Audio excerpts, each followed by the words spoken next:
शिक्षण क्षेत्रातला एक तपस्वी काळाच्या पडद्याआड गेला.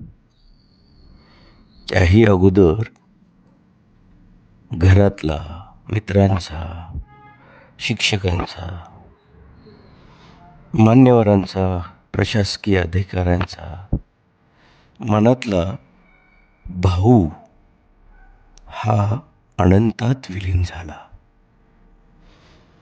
भाऊ उलटा शब्द केला तर उभा होतो. प्रत्येकाच्या सुखात, प्रत्येकाच्या दुःखात नेहमी उभा असणारा हा भाऊ काळाच्या पडद्याआड गेला. एक हाडाचा शिक्षक म्हणजे संजू भाऊ. विद्यार्थ्यांचा आदर्श शिक्षक म्हणजे संजू भाऊ. प्रत्येक शिक्षकाच्या मनातला ताईत म्हणजे संजू भाऊ. कुटुंबाचा आधारवड म्हणजे संजू भाऊ. आई वडिलांची, भाऊबंधांची, मित्रपरिवारांची, स्वतःच्या कुटुंबाची काळजी घेणारं कुटुंबवत्सल व्यक्तिमत्व म्हणजे संजू भाऊ. समाजाचा परिपूर्ण अभ्यास म्हणजे संजय भाऊ. शिक्षक बंधू भगिनींच्या अत्यंत सूक्ष्म अशा अडचणींवर मात करणारं व्यक्तिमत्व म्हणजे संजू भाऊ. प्रत्येकाच्या सुखात दुःखात सहभागी होणारं व्यक्तिमत्व म्हणजे भाऊ. गोरगरीब विद्यार्थ्यांचा कैवारी म्हणून एक आदर्श आणि गुणवंत शिक्षक जो ठरला तो संजू भाऊ. प्रत्येक शिक्षक बंधू भगिनींना 100% न्याय देणारा म्हणजे संजय भाऊ. अशा या बहुआयामी व्यक्तिमत्वाला कुटुंबच मुकलं असं नाही, सर्व समाज, शिक्षक परिवार, बंधू भगिनी खऱ्या अर्थाने मुकला. या माणसाने माणुसकी पेरली. दीन दलित दुबळे गोर गरीब अशा सगळ्यांवरती प्रेम केलं.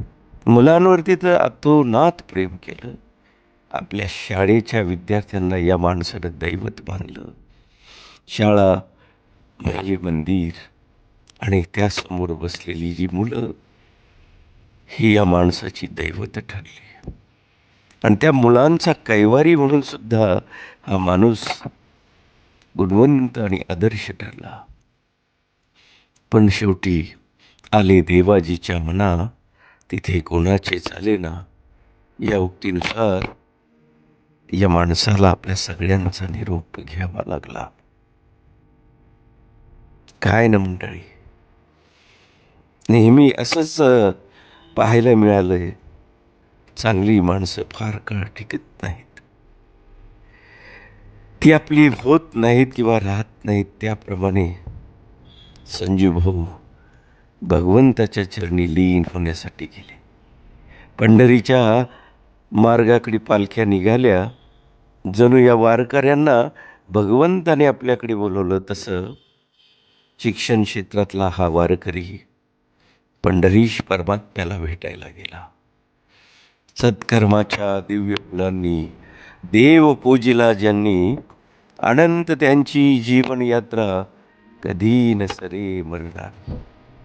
मानवतेच्या या महापुजाऱ्याला सर्व बंधू भगिनी, शिक्षक परिवार, समस्त ग्रामस्थ ओतूर, शिवजन्मभूमी जुन्नर तालुका यांच्या वतीने भावपूर्ण श्रद्धांजली. राम कृष्ण हरी.